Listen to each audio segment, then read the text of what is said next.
Alors, je l'ai vraiment découvert, je sais pas moi, devant tout le monde quand on a soulevé ton voile. Justement, on me l'a dit un soir quand on allait se coucher. Mon père m'a dit, Awa, tu iras en mariage. Il a dit à ma mère, prépare ta fille pour le mariage. J'ai pas dormi cette nuit-là. Et le matin, je suppliais ma mère de dire à mon père de me laisser faire mes études et qu'après ça, je pouvais me marier. La pauvre, qu'est-ce qu'elle pouvait faire?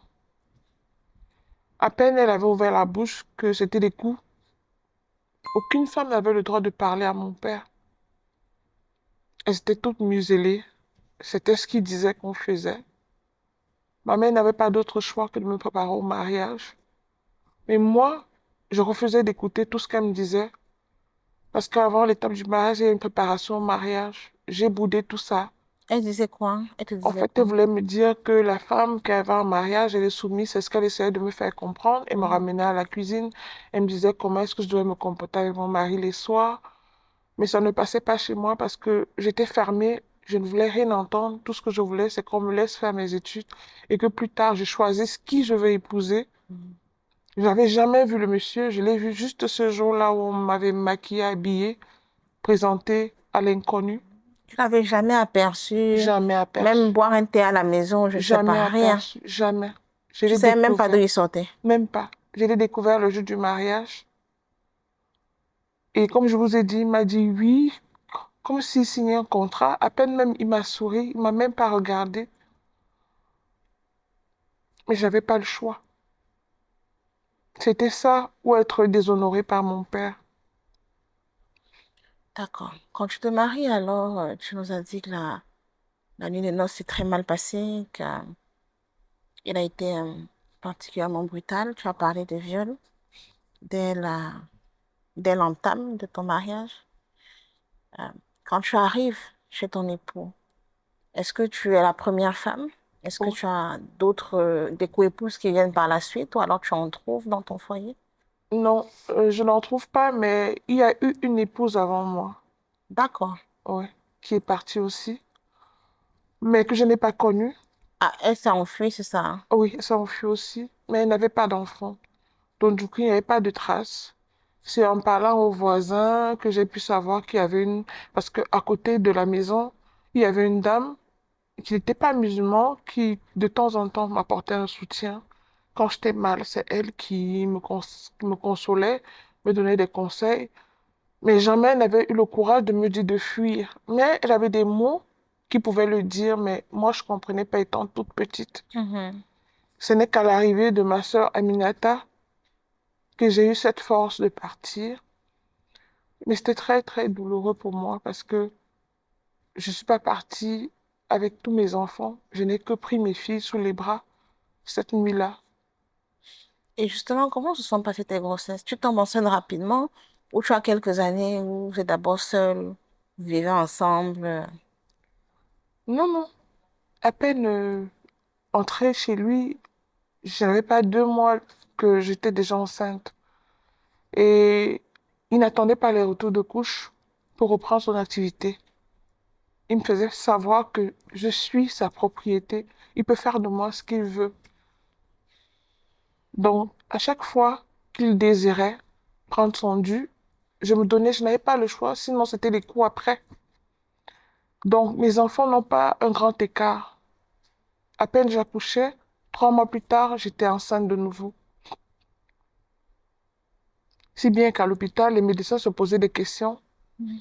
J'arrivais toujours à 7 mois de grossesse à l'hôpital parce qu'ils m'interdisaient même de faire des visites. Je n'avais pas le droit de sortir. Ils contrôlaient mes appels.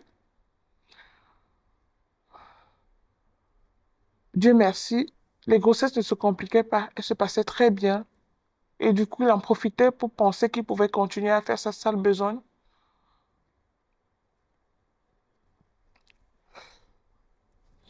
Est-ce que tu en parlais à quelqu'un, ce quotidien-là? Tu avais quelqu'un avec qui en parler, ta maman? Est-ce que tu en parlais à ta mère, si tu allais lui rendre visite, pardon, ou si elle Non, venait te rendre visite aussi?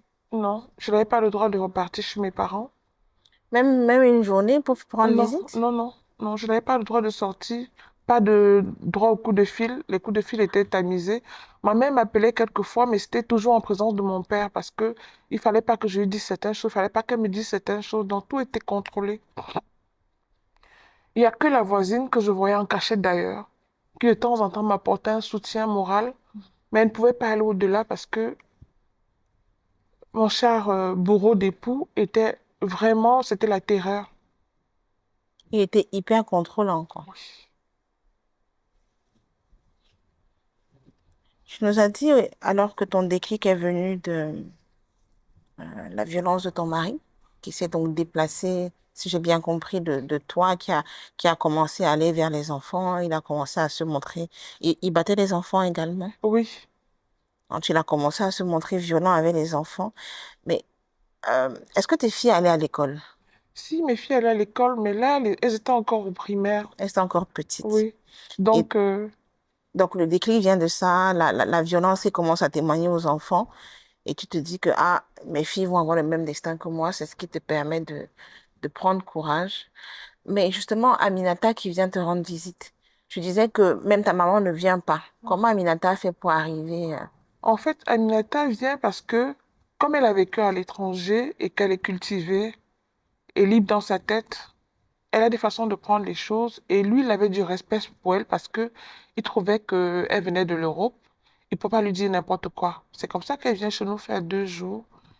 Et Donc ces elle deux s'impose jours-là, en fait, si oui, je elle comprends. s'impose en fait. Elle Oui. se dit non, elle n'était pas là quand je me suis mariée. Il faut qu'elle vienne voir sa grande sœur parce que je suis son aînée de base. Mhm. C'est comme ça qu'elle arrive à la maison sous prétexte qu'elle vient me saluer et passer quelques jours avec moi, la nouvelle mariée. Mais tu sais que dans les familles, il y a toujours quelqu'un. Chez nous, on dit c'est les gens sans peur. Il y a Effectivement, toujours un qui a effectivement. un courage comme ça, qui brave même l'autorité des parents, il y en a il y a toujours un cousin ou une cousine qui tire les autres, en fait. Effectivement, c'est le cas de Aminata parce que elle avait cru entendre que je n'étais pas bien dans ce foyer.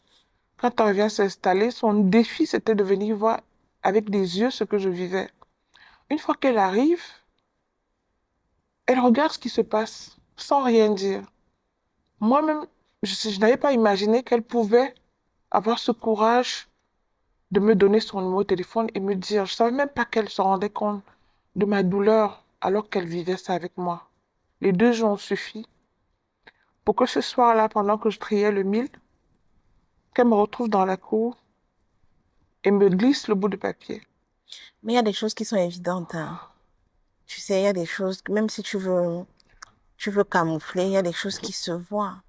Surtout quand on vient comme ça, quand on n'est pas, on est un minimum observateur. Il y a des points qui se voient qu'on ne peut pas cacher. Et j'ai envie Aminata, de dire même heureusement qu'elle s'est rendue compte, hein. Aminata pour moi, c'est un sauveur. Parce que si elle n'avait pas été là, déjà que j'étais interdit de visite, très peu de gens venaient et c'était pour quelques heures. Elle a passé 2 jours. Je vous assure, elle n'a jamais ouvert la bouche sur quoi que ce soit. Elle observait déjà que chez nous, la culture musulmane ne permet pas de parler à ses aînés, n'importe comment. Donc, elle a réfléchi et je pense qu'elle s'est dit, en donnant le numéro, ça allait me pousser à réagir. Mm. Et effectivement, dès que j'ai eu le numéro et qu'elle m'a dit à l'oreille, dès que tu seras prête à partir,